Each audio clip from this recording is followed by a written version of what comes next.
Hi everyone, my name is Rachel Werner. I'm the Manager of Program Development and Delivery at Crossroads for Hope, and I'm one of the certified child life specialists on our team. Today I'm going to present on the disclosure dilemma, considerations for sharing a diagnosis with youth. I'm so glad you're here.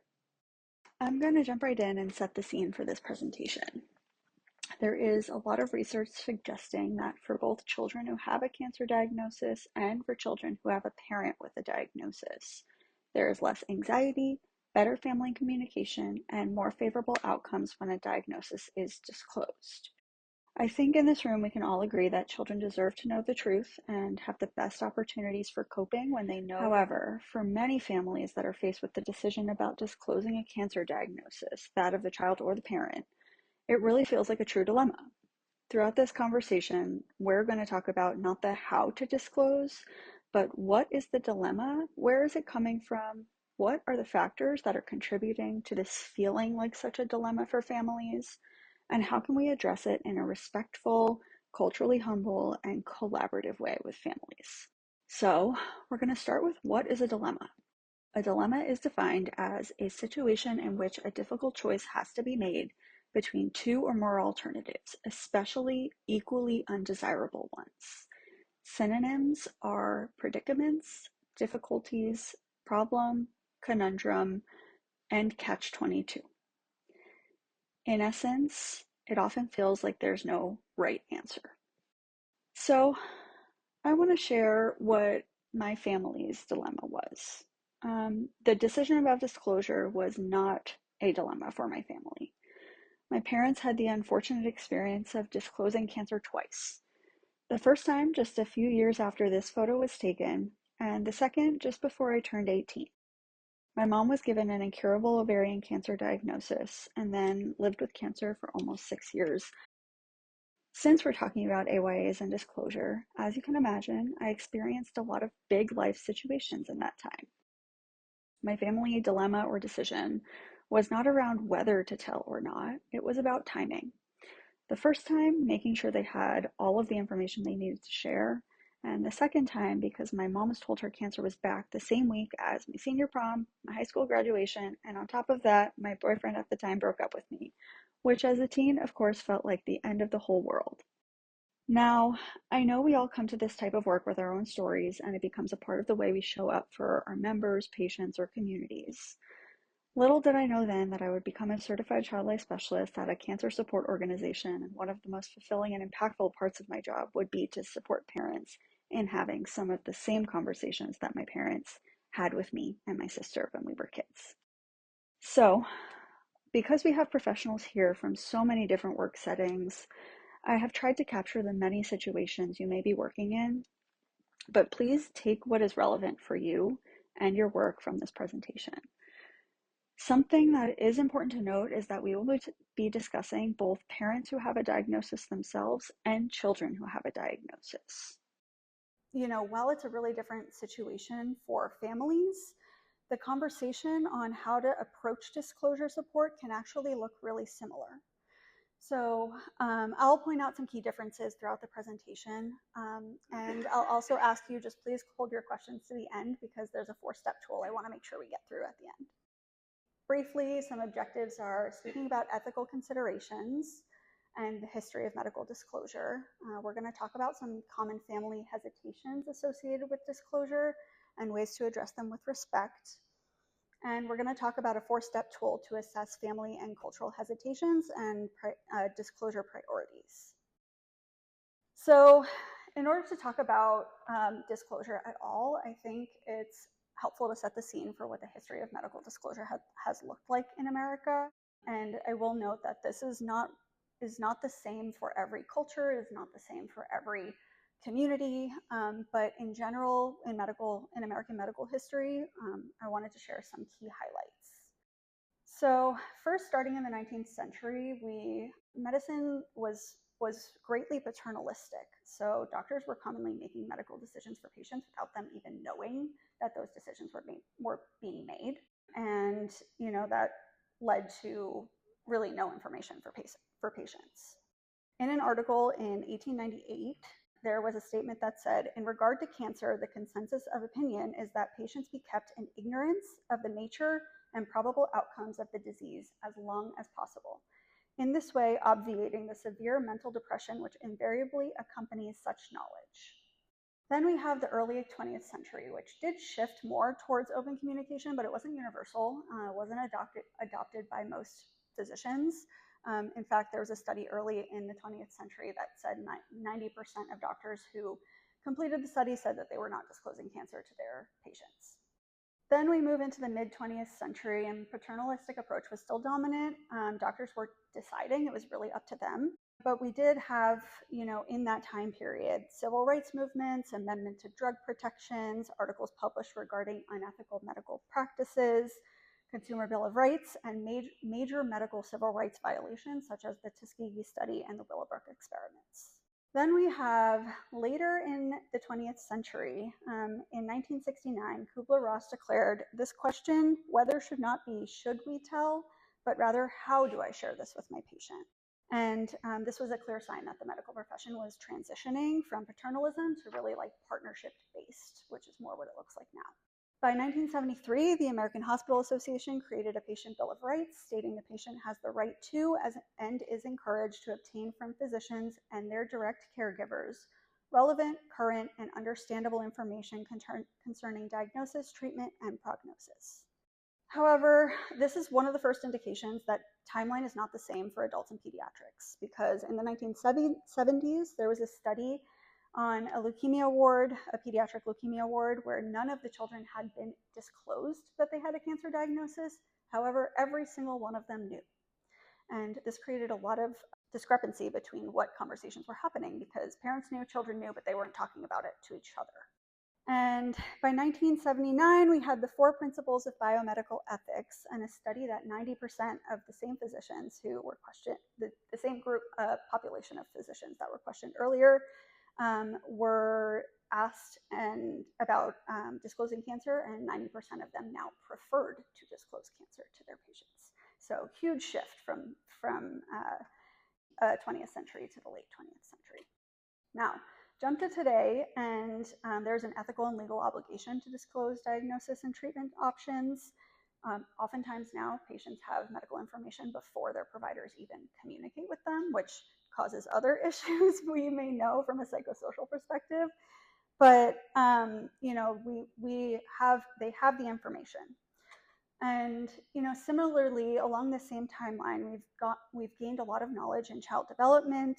We've moved away from a patriarchal family structure in general in America.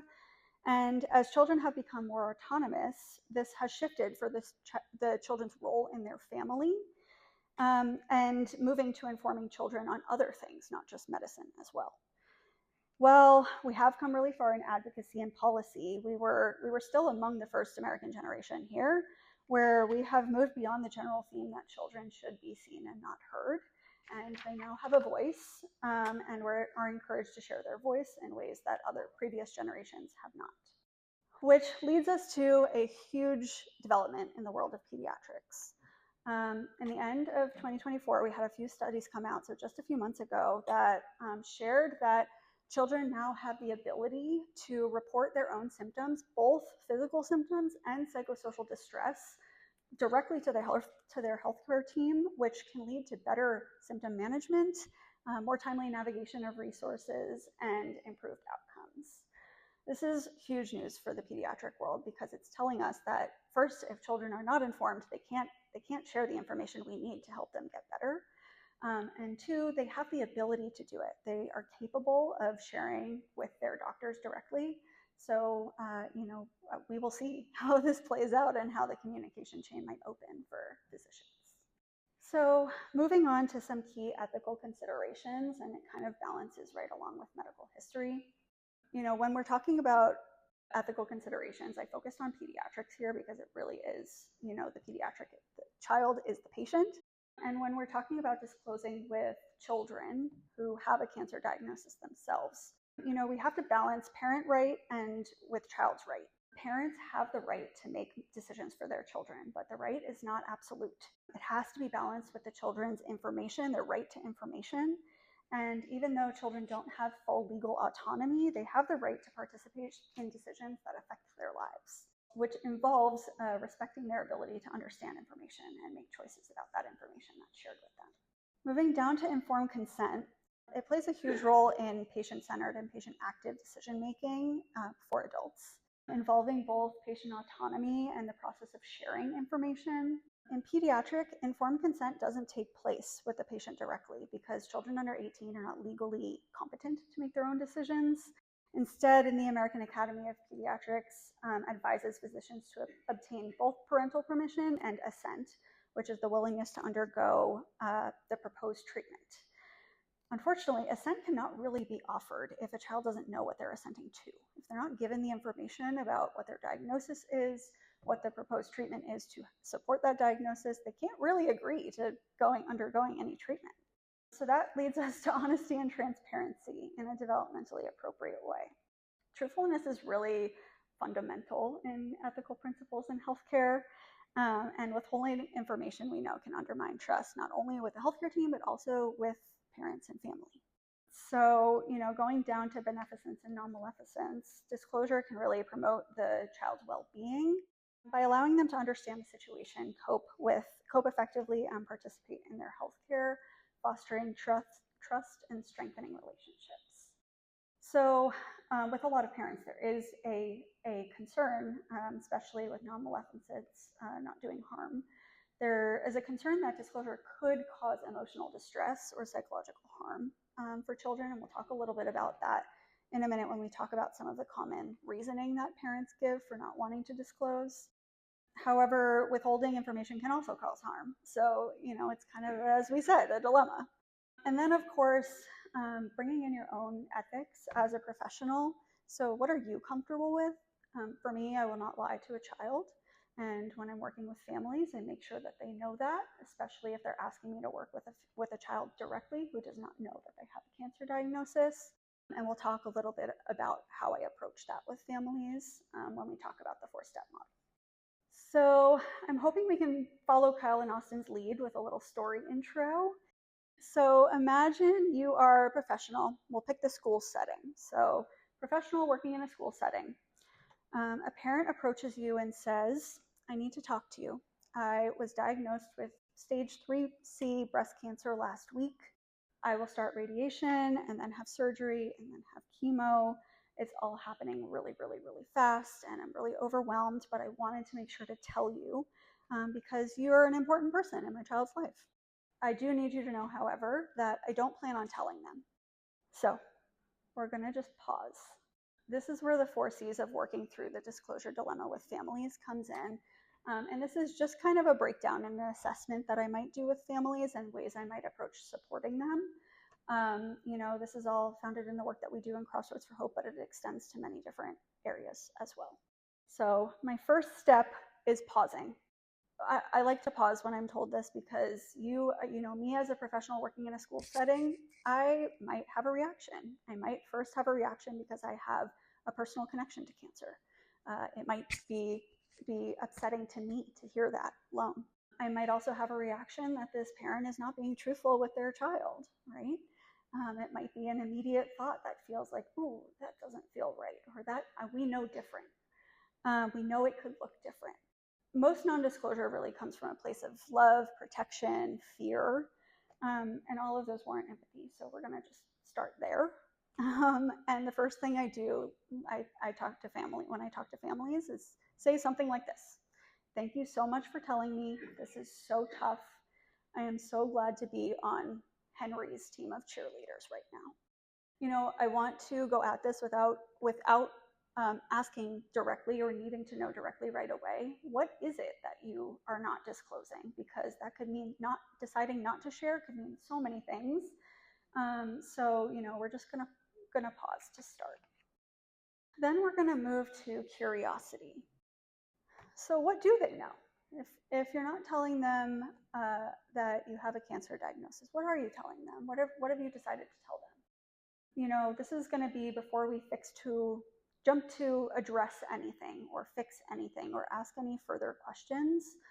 It's helpful to hear from a parent from their experience what they have decided. So we're going to start there. So, you know, some parents, when I do talk to them about this, they share further that, you know, they're not using the word cancer, but they are using the word, they're comfortable with the word tumor. Some parents decide sickness. Some other parents decide that they're going to share, but not right now. Knowing the language they are using is really important before we ask them, so how did you come to this decision? In my work, that's something that we ask parents all the time because it's helpful for us to know what's important to them. So I've added some common reasonings. I know they're kind of small, so I'll read them off. I don't know what to say, and it's overwhelming to think about. Cancer is such a big word. Our experience with this one is all based on our experience with cancer, right? So if cancer feels like a really big word to a parent, it tells me that there's some sort of experience or life connection to cancer, right? My next question would be, my thought would be, is cancer a big word for your child too? Does your child also have those experiences that you have? I don't want to scare them, and I'm nervous they'll give up or won't want to take their medicine. This is one that comes up much more in pediatrics, of course.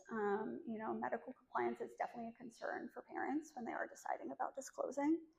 All of these reasons tell me that this parent is scared, which is so valid, right? For parents to be scared. You know, they're deciding based on their fear. So that's something that's helpful for us to know when we're supporting them. So we are only telling my oldest daughter because my youngest gets stressed very easily. Or my youngest is too little to know. Or I hear this often with families who have kids that are really separated in age, where the oldest might have to take on some sort of a caregiver role. But, you know, it also could be that the children are separated in their baseline coping abilities or, you know, additional kind of temperament differences. You know, this one is generally because there's kind of some sort of separation between the two kids that this parent is speaking about. They won't understand. Sometimes when I ask parents this, it means that they don't understand themselves. You know, we have a lot of parents that we work with where once we do talk about what cancer is at the very basic level in concrete terms that their child might understand, they tell me, oh my gosh, I understand now. You know, that's not so scary. And, you know, it's sometimes that idea of they won't understand is really coming from the parents concerned themselves. They won't find out. And I just feel like they don't need to know. They have their own stressful life situation happening. You heard my parents' example of that just a few minutes ago, right? All of these tell me that this parent is overwhelmed and in need of some control. So much is out of parents' control. So, you know, this tells me that this is something that they are feeling the need to control. Next, I don't want them to be known as the kid whose parent has cancer. We trust that everything will be fine. This one, I hear a lot with families that have some sort of faith practice often. I have actually, and different cultures will have different experiences with this as well. We trust that everything will be fine means that they believe that everything will be fine. I have a really fond memory of working with a teenager originally from Ethiopia, and he was in the hospital for a really extensive medical procedure, and he did not know what his diagnosis was. He did not know what the procedure was. And I had a really good relationship with him, and, you know, really we had a lot of conversations about it. And he told me, you know, back home, we just believe that doctors will help us get better. And I don't feel like I need to know anything other than that, because I feel like it's in their hands and they'll take care of me. And while he had every ability to understand and cope with his situation, you know, it actually helped him cope that he didn't know. And that was a perfect example of it, a situation where disclosure was not necessarily what I would encourage or you know, advocate for. So this, you know, this kind of goes back to that trust. Or even one of the previous ones, I just feel like they don't need to know. And then I'm afraid they'll tell everyone they know. I do know of several children who walked into their classroom right after their parent told them they had cancer and said, "Hey everyone, my mom has cancer," which, created a really uncomfortable situation for the teacher and the class. And it's something kids absolutely do. So I definitely understand this concern, and we can kind of find ways to address it with the child themselves rather than just not sharing for that reason. All of this goes back to stigma about cancer, concerns for privacy, and cultural beliefs. One thing I am listening for in all of these is any cultural considerations that are raised regarding what's most important to the family, whether it's culturally or community-based or even just family structure. Okay, so we covered 1 and 2. We're moving on to 3. How can I help with this? How can we work together? This parent is coming and telling you this information for a reason. And I think it's always helpful to ask them why. Why did you tell me? How can I help? How do you envision me playing a role in this? Because I never know what they'll say. They might just say, just keep an ear out for any concerns. Please let me know if you notice X, Y, Z. They might say, I just wanted you to know because he might miss school some days when we're traveling for my treatment. We don't know. But how can I help is a really good place to start. We're going to first acknowledge the team of support. So there are some questions that I usually ask to do that are, who's in on the news? So along with me, who else did you tell? And what roles do they already play in the child's life? For example, I have families that we work with that, the school counselor is not someone that they connect with regularly or have in the past, but they have a great relationship with the English teacher. So talking about what roles those people play already can be helpful to kind of identify who might be a safe person or a safe space for their child, especially when the parent is not present. And are the leaders of those safe spaces informed? So if the English classroom is a safe space, is the English teacher involved? If this child is on the soccer team, does their soccer coach know? Then moving on to ask what it will look like for the child. What changes do you anticipate to home life? Do you anticipate that you need to tell your child that you won't be able to pick them up from soccer practice, even though you're the snack mom, and we'll have to find another snack mom for Thursday afternoons? Will it be that we can't take them to the bus stop in the morning and someone else will be taking them to the bus stop? So aside from the actual act of disclosing cancer, what are they going to notice that might lead them to believe something is different? Including visible changes. So this can mean changes in appearance. Due to treatment, this can mean changes in presence. I have a long hospital stay coming up, but anything that the children will notice that will change their day-to-day. Does the parent have all the information they need to make this decision? A lot of times when I talk to parents for the first time about this, they haven't consulted with anyone. They've made this decision in their head because of one of those reasons previously, and it's so much burden to bear to be thinking about this alone and not have anyone to bounce ideas off of. So having knowledge of who they've spoken to can be really helpful in kind of supporting them from the angle of them approaching you. And would it help to hear some experiences of other kids and in similar situations? This is where I would bring in information about child development, wherever their child is, and talk about their baseline abilities to cope. So I often am telling parents that knowledge is power for most kids, and providing them with information actually helps them cope better, even though sometimes it feels like it might work the opposite way. And some parents, they had no idea. They might say things like, wow, this is brand new information for me. So, I'm happy to take this book to my child right after we get off the phone. And it's as simple as that. And it's not as much of a decision, rather just more information for them. Moving on to 3A and 3B, which actually might even be the most important part of collaboration. What are the consequences of not sharing with your child? Some common ones are they might find out from someone else. That could look like a doctor calling on the phone and you answering on speakerphone by accident, and all of a sudden it's out in the open. It could mean that you've shared with adults, and those adults are then talking, and it happens to be passed down to the child through a friend. It could mean that they are reading a book about cancer in school and you didn't know, and they make the connection themselves, but will they find out? Next, they might notice changes and seek information. Notice anything really. One of the times that I see this happen most is when there are symptoms or changes that a child notices. They look for information on their own. So if you're going to the Googling and technology presentation next, you'll hear what happens after that, because they all have access to technology these days. And, we want to make sure to catch anything that they will notice, kind of speaking to that previous slide, before they notice it. And then they may make assumptions based on what they are seeing or experiencing.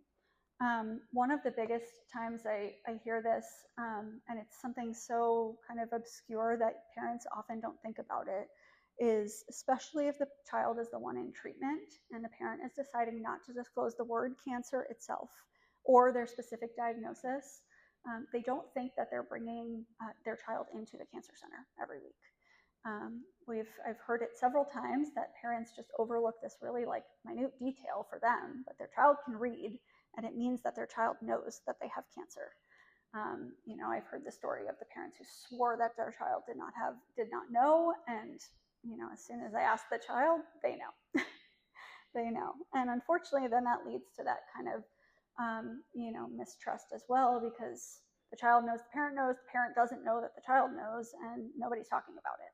So that's definitely something I make sure to point out to parents. I've had a couple of parents tell me, oh my goodness, I didn't even think about it.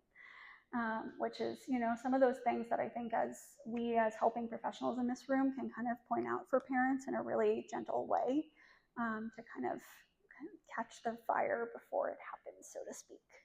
And how will this impact you? When I ask this question, often in the conversation, if there are not emotions yet, this is where they come out.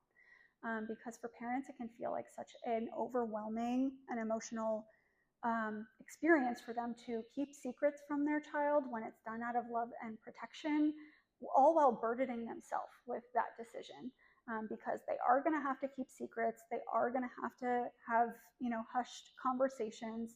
They are going through this experience. If it's their body, they're going through the experience of cancer themselves. So, this is a lot of times where checking in with a parent is really, really helpful. And the question is, what will be the emotional burden of keeping the secret, and is it worth it to you? Is it worth it for you to be going through that?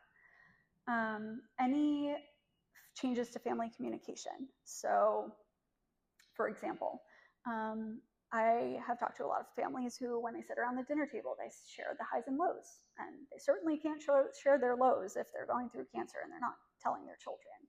So, things like that. Will it change how you're able to text or talk on the phone in the car or answer calls of unknown numbers? How will your day-to-day communication change? And lastly, will you have to tell them at some point?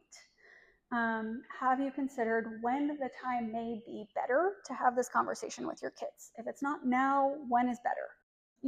I ask this for both parents who have a diagnosis and children, especially for pediatrics. They will need to know at some point, right? There's no question about that. So, when do you feel like is a better time? If it's not right now, is it in 6 months? Is it in 10 years? What is the better time? And will they also, will they need to know for other health-related reasons? So if it is a parent diagnosed, are there any genetic considerations involved that the child will need to know about, that telling them now is not as harmful as not telling them at all? But, I think going back to that slide about the most recent research in 2024, is this going to harm their health is going to be a new thing that I'm sure it is kind of next on the study, because now we know that children can contribute to their health outcomes. We don't know yet what it means for them not to contribute to their health outcomes and what the comparison may be. If not cancer, what should we tell them? So going back to the changes in routine and appearance, these are things that I always want to make sure parents are disclosing, and whether the word cancer is involved in that disclosure or not, I make sure parents know that they should be sharing with children any changes that the child will notice. If they are sharing that there is a sickness or illness involved, we don't want them connecting it to any sickness or illness that they can catch at their elementary school. Because if we're using the word sick, they probably will make that connection if they're of a school age. So we want to make sure that there's no sickness, that they know that this sickness or illness is not contagious. We want them to know it's not their fault, the same way as when we're disclosing cancer, but without using the word. And we want them to know how it may affect them and their life. I've worked with parents on some communication tools to share what's coming up, and they include what their norm is along with any changes, and it kind of helps to smooth over the process of starting to share a little information with them. Okay, this is probably the most important part of the whole 4-step process, especially for a parent who really is not comfortable disclosing the word cancer or information about the cancer experience to their children. So this is something that we have built a lot of structure around at Crossroads for Hope, supporting families who have decided against disclosure, either just right now or at all. And my goal in preparing a contingency plan with them is that if the child finds out, I do not want the parent to be caught off guard and have to think of something on the spot. I don't want them to have no resources available to them. I don't want them to feel any more alone than they already feel in this experience. And it's a way that we can support them really, really holistically without pressuring them to make any decisions, even especially after they've considered all the information that we've talked about. So what happens if? This is something that I work with parents around to make sure that they have a plan of the words that they might choose to use if a child asks, do you have cancer? Or what is this illness? We want to make sure that they have the adequate information to be able to answer those questions. And what happens if they do walk into their classroom and say, I think my parent has cancer, and their parent has not shared with them. So kind of coming up with some backup plans is a good way to support them in that. A way to support me in supporting them is asking them, how do you want me to respond if? Going back to my own ethical principles as a professional and knowing that I will not lie directly to children if a direct question is asked to me. I want to make sure that I'm working with the family to make sure that they are comfortable with, and we work together to develop what language I might use in that situation. And I know going into the relationship with the child how I would respond in the situation, and knowing that the parent knows that that might happen. And then how can we prepare you for? So I don't ever want parents to feel like they are high and dry in a time of need. So oftentimes what we have done at Crossroads for Hope is we build a box of resources. Most of our favorite books are out on the table that you can take a look at as you're leaving. We usually include a book that really clearly and concretely describes what is cancer. We usually include a book that has a story that similarly aligns to the child and their family. We usually include a resource for teaching, like the toolkit that you all got, the Lego kit that you all got.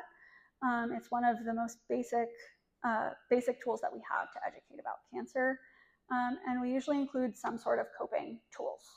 So, we build that with the family. And what I tell parents is keep this in your closet, keep it in your, somewhere you can't see it, but please read it first so that you kind of know what's in there. If the time comes you need to go grab it, I don't want it to be new information for you. So read it, put it away, and that way if the question comes up, you never have to think of anything on the spot, and you can say something like, actually, I have a book that would really help us talk about this. Can I go grab it? And it's literally right there. So, knowing that that's available to them sometimes really eases parents' concerns. As I said, sometimes when parents look at these resources, they change their mind completely and say, oh, I could do this, which is, it is great because we know that for most children, that is definitely a better scenario. But for some, and for those parents that really feel like it's not the best for their child, they can pop it in the closet and kind of keep it for when they need it. So how else can the 4Cs be used? Cancer and. So parents are making decisions all the time about the words that they're using with their kids, about how they communicate information. There are so many things that parents are not necessarily afraid to tell their kids about, but some things feel really overwhelming. And we know there's power in naming and information for kids. When I was talking through this with our youth and family program coordinator, Caitlin, she used the example of Santa, like kind of how we decide if we're going to talk about Santa truthfully or not.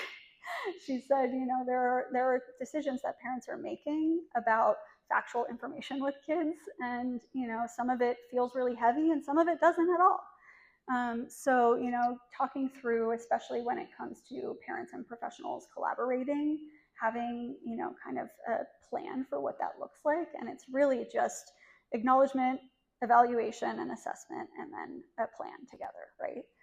So it can be used in a lot of different ways. So thank you so much for joining.